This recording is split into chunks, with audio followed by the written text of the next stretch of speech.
everyone, let's get started with this video. So how does a skincare brand with only a few products and no actual retail stores get sold for a $1 billion? It's not necessarily because Hailey Bieber is the owner of the brand. I mean, that's the lazy answer because many celebrity brands have failed over the years. I mean, take Keisha's brand, for example. But the real reason is that the brand Rhode didn't just sell skincare. It sold an aesthetic, a lifestyle that made people crave the product the same way they would crave a nice coffee or a new drop of Nikes. See, most celebrity brands flop because they try to sell themselves to you. Rhode didn't necessarily do that. They actually sold you on the lifestyle behind it. Soft, minimal, clean, glowy, and all of that.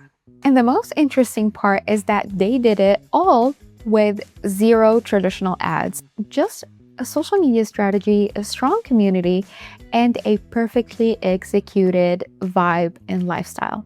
By the end of this video, you will know exactly how Hailey Bieber and her team turned the glazed skin into a billion-dollar company through a few simple but genius marketing moves that any brand should steal and try. Let's start with the first one.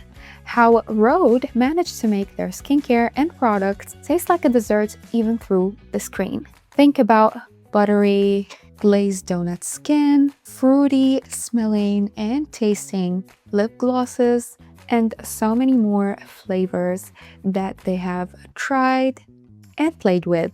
The glazed donut line actually turned the entire beauty world upside down because it went extremely viral, and Hailey used it to not just launch a product, she launched a feeling.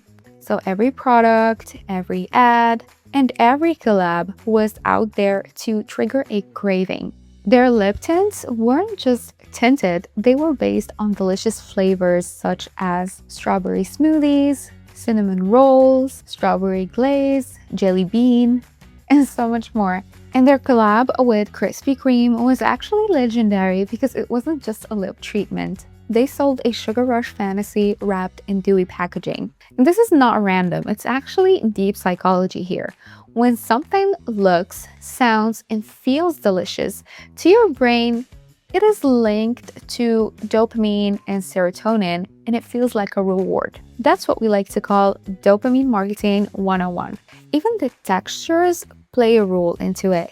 The smooth, creamy, and clicky packaging, ASMR style swatches, and every touch point whispered, treat yourself. Rhode made their skincare feel indulgent, not essential.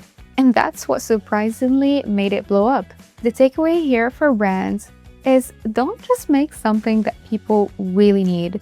Try making something that they crave, and trust me, it won't hurt. Now let's look into how Rhode weaponized scarcity to make a lip balm feel like a limited edition drop from Hermes. In fact, Rhode's first drop sold out in 3 days, but the waitlist had 440,000 people. For skincare, that's not demand, that's obsession. And it didn't happen by accident. Rhode used scarcity as a strategy. They launched in small batches, teased restocks on Instagram, and then they made every drop feel like an event. And as a result, people started treating Rhode drops like limited edition releases. And when it was sold out, FOMO exploded among all the fans. But here is the twist. Scarcity only works when the product is actually worth the chase. That's why every Rhode restock came with something fresh, something new, like a new color palette, a new flavor, a refreshed vibe, an aesthetic. Even their socials matched their shifted tones like seasons.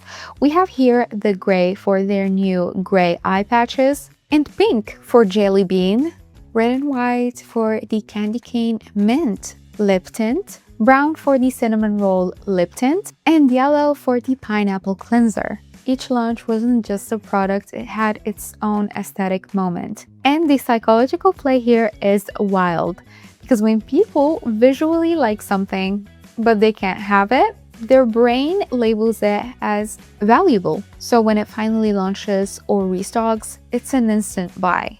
And Rhode made sure to make their customers wait for their products. That's exactly how they kept their audience and fans hooked on their brand releases. The takeaway here is that you can make your audience wait, but only if you can make the waiting fun and worth it for them. Turn the anticipation into part of the experience, because scarcity alone doesn't work and doesn't sell products. But when it's done right, it builds the addiction and it keeps the brand relevant. Now let's talk about the real face of Rhode, Hailey. She's not just the founder, not just the celebrity, but the best influencer that her brand could ever have.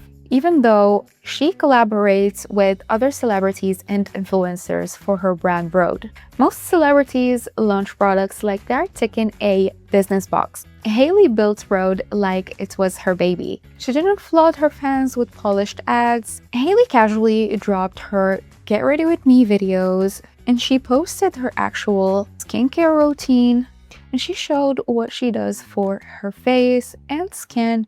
And she also showed her acne. And that changed everything because it made Rhode feel personal and authentic and relatable for most people, not just promotional. Her TikToks did outperform the Rhode official account for a reason, because people trusted her for her. They don't see a campaign, they see a genuine girl who is genuinely sharing her struggle and using the product that she made to treat a certain skin issue of hers and to also get her desired clean girl makeup look. And that is exactly the magic of founder-led storytelling authenticity for every brand marketing. Hailey basically said, I'm not selling you skincare, I'm sharing with you what I love and what works for me. And that's exactly why people ate it up. So if you're building a brand today, maybe you need to consider involving influencer too much in your branding who don't actually care about your products and why it matters. You can be your own best marketers if you show up and share your story and your struggles and be the brand. Or at least you can hire someone who matches exactly your brand's aesthetics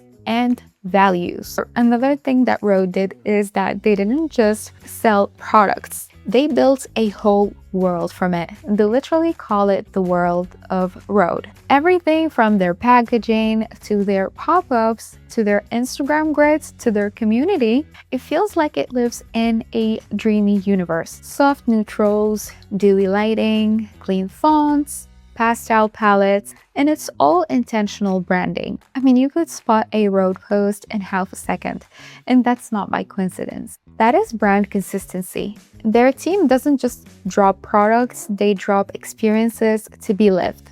Like when they launched the Pocket Blush, they did a New York pop-up, and literally the entire pop-up was beige, matching the aesthetics of the Pocket Blush. I mean, it's the same colors, everything. The decor, the merch, even the staff uniforms. I mean, it was very aesthetic and very matching. And everything made sense together. That's not marketing, it's the aesthetic that makes people want a product more. And it's not just online. Rhode created this Rhode world intentionally as a lifestyle that blends skincare, fashion, food, and quiet luxury. Which meant that buying Rhode wasn't just like skincare or self-care to most fans. It was more like an identity representation. It said, I am that kind of person who values glow, simplicity, and good taste. This is why every detail of branding matters, because consistency builds trust and trust builds obsession. And that's the secret sauce behind every brand that becomes a cult favorite. It's not just the visibility, but the vibe and the aesthetic lifestyle behind the brand. And the boldest part of all, Rhode is not rushing. They are growing slowly, one intentional drop at a time.